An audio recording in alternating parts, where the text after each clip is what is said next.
Hi అండి, నమస్తే. Welcome back to our channel గిరిజన నర్సింగ్ క్రియేటివిటీ. అందరూ ఎలా ఉన్నారండి? బాగున్నారా? ఈరోజు ఒక మంచి వీడియోతో మీ ముందుకు వచ్చానమాట.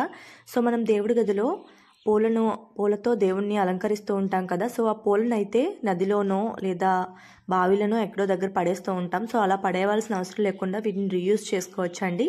ధూప్ స్టిక్స్ని అయితే తయారు చేసుకోవచ్చు. ఇక్కడ నేను చూస్తున్నారా, తమలపాకు ఒకటి ఉంది, అలాగే మందార పువ్వులు, చామంతి, అలాగే గులాబీ పూలు కూడా ఉన్నాయి. వీటన్నింటినీ కూడా నేను కలెక్ట్ చేసి అంటే 3 వీక్స్వి అలా ఉంచానమాట. ఇవి మనం పచ్చివి కూడా ఒకసారి ప్యాన్ పై వేయించుకొని చేసుకోవచ్చు. ఆ ప్రాసెస్లో ఇలా దేవుడి గదిలో మనకి ఇలా ఎండిపోయినట్టు అయిపోతాయి కాబట్టి వీటిని కూడా డైరెక్ట్గా యూజ్ చేసుకోవచ్చు. సో వీటన్నింటినీ కూడా కాడలు లేకుండా రెక్కలు మాత్రం సెపరేట్ చేసుకోవాలి. చాలా ఈజీ మెథడ్లో అయిపోతుందండి మనకి ధూప్ స్టిక్ ప్రిపరేషన్ అనేది. మంచి స్మెల్ కూడా వస్తుంది. సో మీరు కూడా తప్పకుండా ట్రై చేస్తారని నేను అనుకుంటున్నాను. సో ఇక్కడ ఇందులో బంతి పూలు, అలాగే చిన్న చిన్న గన్నేరు పూలు కూడా ఉన్నాయండి. వీటన్నింటినీ కూడా కలెక్ట్ చేసి వీటి పెటల్స్ అనేవి ఇలాగా సెపరేట్ చేసుకొని మిక్సీ జార్లోకి యాడ్ చేసుకోవాలి. ఇక్కడ పూర్తిగా నాకైతే ఫ్లవర్స్ అన్నీ ఎండిపోయాయి. సో ఎండిపోయేటట్టుగా చూసుకోవాలి. అలాగే ఇందులో నుంచి మన 10 నుంచి 12 వరకు హారతి బిళ్ళలు, అదేవిధంగా 3 టేబుల్స్ వరకు సాంబ్రాయిన్ పొడి వేసుకోవాలి. ఒక అగరబత్తిని ఉంటుంది కదా, అది పుల్లకి ఉన్నది మొత్తం తీసేసి వేసుకొని, ఒక యాలక్కాయ, 3 లవంగాలు కూడా యాడ్ చేసుకొని మెత్తగా ఇలా స్మూత్గా గ్రైండ్ చేసుకోవాలండి. మనకు ఫ్లేవర్స్ అనేవి కొంచెం బరకగా ఇలా బ్లెండ్ అవుతాయి. సో వీటిని ఇంతకు మించి ఎక్కువ చేయాల్సిన అవసరం లేదు. ఈ విధంగా బ్లెండ్ చేసుకుంటే సరిపోతుంది. అండ్ మిగిలిన మిశ్రమాన్ని కూడా మనం యాడ్ చేసుకొని ఇలాగే సేమ్ ఇదే ప్రాసెస్లో మనం గ్రైండ్ చేసేసుకోవాలి. ఇప్పుడు మొత్తం అంతటిని కూడా కలిసేటట్టుగా ఒకసారి కలుపుకొని అందులోకి ఆవు నెయ్యి ఒక 2 to 3 టేబుల్ స్పూన్స్ యాడ్ చేసుకోవాలండి. అండ్ నెక్స్ట్ ఇందులోకి నేను కోకోనట్ ఆయిల్ని కూడా యాడ్ చేస్తున్నాను. 2 టేబుల్ స్పూన్స్ కోకోనట్ ఆయిల్ కూడా యాడ్ చేసుకొని ఒకసారి కలుపుకోవాలి. ఈ కోకోనట్ ఆయిల్ అండ్ ఆవు నెయ్యి ఎందుకు అంటే మనకి వెలిగించినప్పుడు ఆ ధూప్ స్టిక్ అనేది కొంచెం త్వరగా వెలగడానికి అవకాశం ఉంటుంది కదా. సో దానికోసం అయితే ఇలా యూజ్ చేస్తున్నాము. నెక్స్ట్ కొంచెంగా వాటర్ని అయితే యాడ్ చేసుకుంటూ బాగా కలుపుకోవాలి. ఇందులో మనకి సాంబ్రాయిని కూడా సాంబ్రాయినితో పాటు గుగ్గిలం కూడా కొంచెం యాడ్ చేసుకోవచ్చండి. సో ఇవి ఓన్లీ పెటల్స్తో తయారు చేస్తున్నాం, ఫ్లవర్ పెటల్స్తో తయారు చేస్తున్నాం కాబట్టి కొంచెం గట్టిగా కలుపుకోవాలి. ఆ పెటల్స్ అనేవి చూస్తున్నారు కదా, కొంచెం బరకగా ఉండడం వలన అంత త్వరగా గట్టి పడవు.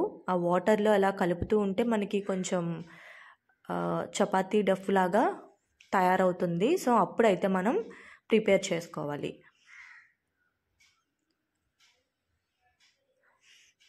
ఇలా వాడేసిన పూలని పడేయకుండా చక్కగా ఇలా ధూప్ స్టిక్ని తయారు చేసుకుంటే చాలా బాగుంటుంది. అండ్ స్మెల్ కూడా చాలా బాగా వస్తుంది. సో చూసారు కదా, ఇలా తయారు చేసుకున్న తర్వాత మనకి నచ్చిన షేప్లో ధూప్ స్టిక్ని తయారు చేసుకోవాలి.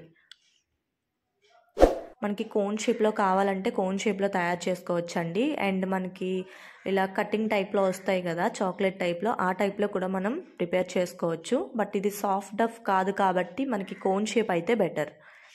సో దానికోసం నేనైతే అన్నీ కోన్ షేప్లోనే తయారు చేశాను. అండ్ మనకి వెలిగించినప్పుడు కూడా ఈ కోన్ షేప్ చివరి ఏదైతే ఉందో కొంచెం సన్నంగా ఉండడం వలన త్వరగా వెలిగే ఛాన్సెస్ ఉంటుంది. అండ్ అలాగే స్మెల్ కూడా చాలా బాగుంటుంది. సో తప్పకుండా మీరు కూడా ట్రై చేయండి.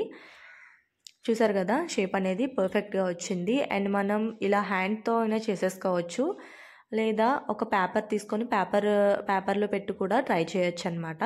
సో ఇప్పుడైతే నేను పేపర్లో పెట్టి ట్రై చేస్తాను, చూడండి.